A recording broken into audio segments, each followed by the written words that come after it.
அடுத்த விருதினை பெறுபவர் இல்லத்தரசிகளுக்கு மிக நெருக்கமானவர்.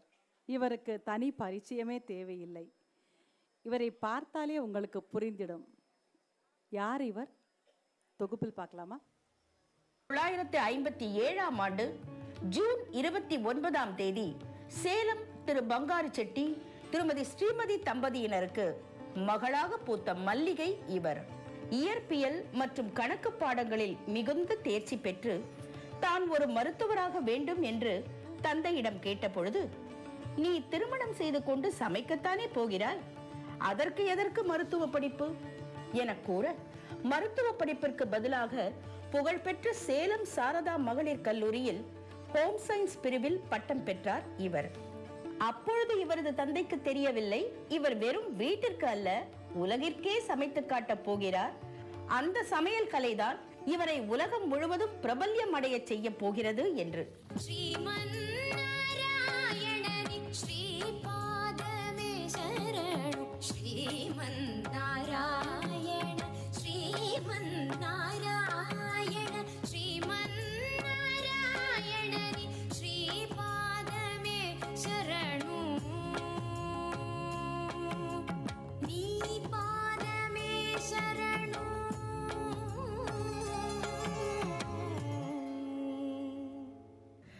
பிறந்த வீட்டில் சமைத்து பார்க்கும் வாய்ப்பு இல்லை.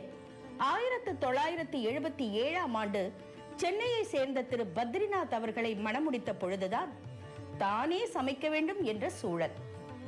அந்த சவாலை சமாளிக்க தனது பாட்டியார், தாயார், உறவினர்கள் என அனைவரிடமும் சமையல் குறிப்புகளை சேகரித்து தனக்காக ஒரு புத்தகம் எழுதி கொண்டு பின்னர் தானே பலவிதமாகவும் புதுவிதமாகவும் சுவையாக சமைத்து அதற்காக குறிப்புகளையும் சுயமாக எழுதி வைக்க தொடங்கியவர் இவர். இவ்வாறு இவர் சேகரித்த குறிப்புகளே பல 100ஐ தாண்டிவிட இவரது கடின உழைப்பையும் கைப்பக்குவத்தின் சுவையையும் முதற்கண் அறிந்த இவரது கணவர், இதை ஏன் நீ புத்தகமாக வெளியிடக்கூடாது என அளித்த ஆக்கமும் ஊக்கமும் தான் இல்லத்தரசியாக இருந்த இவரை எழுத்தாளராக மாற்றியது.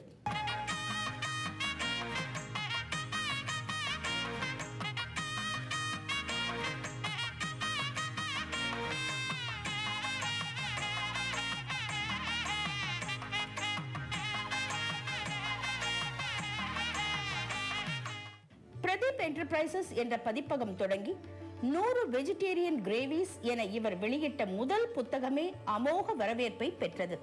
எளிமையான வகையில் புதுமையாக பல உணவு வகைகளை தயாரிப்பது எப்படி என இவர் எழுதிய விதம் பெரும்பான்மை மக்களை பெரிதும் கவர்ந்துவிட இவரது 100 குறிப்பு புத்தகங்கள் 200 குறிப்பு புத்தகங்களாக வளர ஆண்டுக்கு ஒரு புத்தகம் என கடந்த 30 ஆண்டுகளாக தொடர்ந்து சமையல் குறிப்பு புத்தகங்கள் வெளியிட்டு வருகிறார் இவர். இத்தனை ஆண்டுகளாக தொடர்ந்து புத்தகம் எழுத வேண்டும் என்றால் அது சாமானிய காரியம் அல்ல. அதுவும் இவர் எழுதியவை அனைத்தும் தொகுப்பு புத்தகங்கள். எந்த தலைப்பை எடுத்தாலும் அதில் இத்தனை வகைகள் உண்டா என ஒவ்வொரு முறையும் வாசகர்களை ஆச்சரியப்படுத்திக் கொண்டிருக்கும் அறுசுவை அரசி இவர். ஒவ்வொரு கையிலும் ருசிகள் மாறும், ஒவ்வொரு ருசியிலும் பசியும் மாறும். சமையல் 6 வகை கலை அல்லவா, தீர தீர நாம் மருதவ மகரித சரவண சமையல். இது சர்வயோகினி அறுசுவை தருவாள் அவள் அன்னபூரணி. சமைக்க தெரியாதவர்கள் கூட சுவையாக உணவு வகைகளை தயாரிப்பது எப்படி என வழிகாட்டிய இவரின் தனித்துவமான பாணியால் எழுத்தை தொடர்ந்து தொலைக்காட்சியிலும் தோன்றலானார்.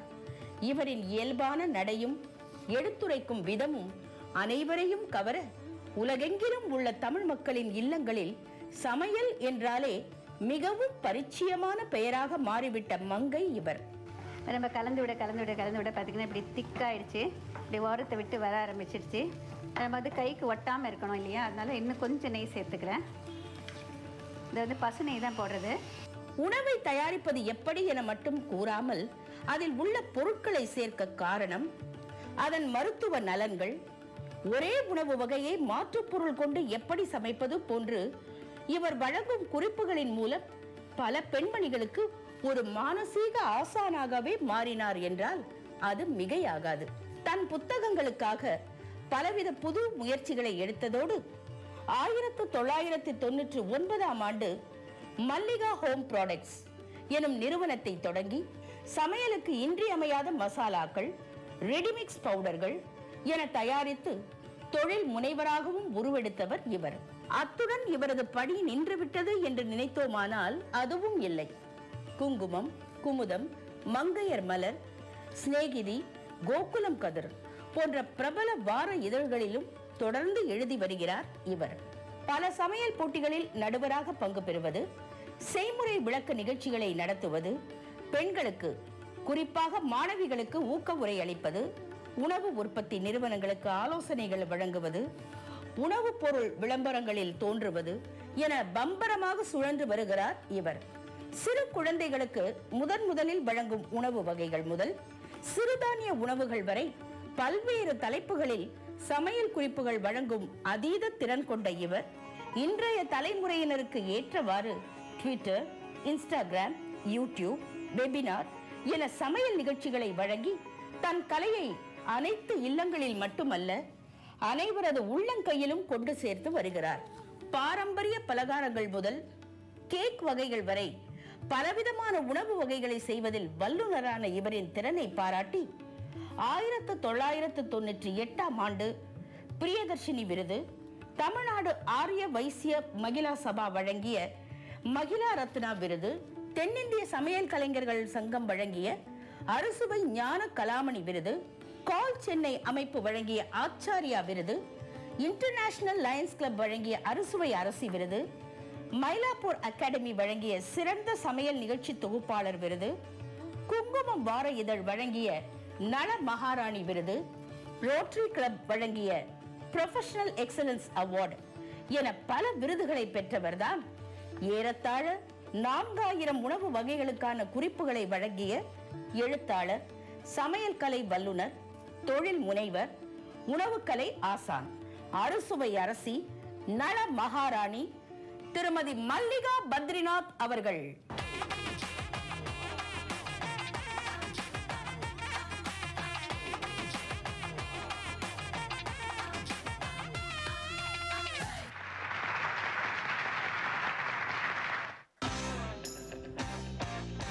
சமையல் கலைக்கான மெகா மகளிர் சாதனையாளர் விருதினை பெற திருமதி மல்லிகா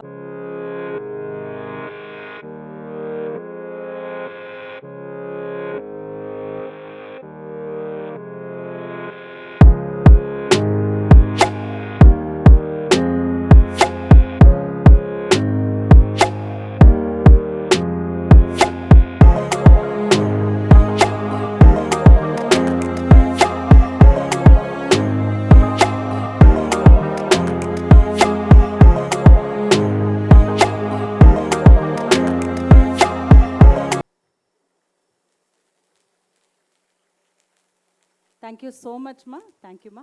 எங்களுக்காக ஒரு சில வார்த்தைகள். ஒரு ரசம் வச்சு பொரியல் பண்ணுறதுக்குள்ளேயே வேர்த்து விறுவிறுத்து வந்துடும். எல்லோருக்கும் முதல்ல உலக மகளிர் தின நல்வாழ்த்துக்கள். முக்கியமாக ஜெயந்தி அம்மாவுக்கு. அவங்க முதல்ல காண்டாக்ட் பண்ணப்போ எந்த அளவுக்கு கிராண்டாக பண்ணுவாங்க அப்படின்னு எனக்கு தெரியாது. ஆனால் தொடர்ந்து 14 வருஷமாக பண்ணிகிட்ருக்காங்க. அப்படிங்கிறப்பயே ரொம்ப ரொம்ப சந்தோஷமாக இருக்குது. சமையல் அப்படிங்கிறது நம்ம எல்லோரும் சமைக்கிறது தான். ஆனால் அதை வெளியில் வரத்துக்கான வாய்ப்பு தானே கிடச்சிது. ஆனால் அது இந்த அளவுக்கு வரும் அப்படின்னு நான் எப்போவுமே எதிர்பார்த்தது கிடையாது. ஆனாலும் இதுக்கு காரணம் என்னன்னு சொல்லிட்டு பார்த்திங்கன்னா, நம்மளோட ஆஸ் யூஷுவல் நம்மளோட கடின உழைப்பு, அதோடு கொஞ்சம் வித்தியாசமாக சிந்திக்கணும், மற்றவங்களுக்கு நம்ம தெரிஞ்சதை பகிர்ந்துக்கணும் அப்படிங்கிற ஒரு சில உந்துதல் தான் இந்த அளவுக்கு வந்ததற்கு காரணம்னு நினைக்கிறேன். அது மட்டும் இல்லைங்க, என்னுடைய கணவர் அவர் தான் எனக்கு எல்லா விதத்துலேயுமே உறுதுணையாக இருக்கிறவர். அதனால் இந்த விருதை எனக்கு கொடுக்கறத விட என் கணவருக்கு கொடுத்தீங்கன்னா இன்னும் கொஞ்சம் ரொம்ப சந்தோஷமாக இருக்கேன். இருக்கார், இங்கே தான் இருக்கார். அவருடைய கணவர் எங்கே இருந்தாலும் கொஞ்சம் மேடைக்கு வாங்க.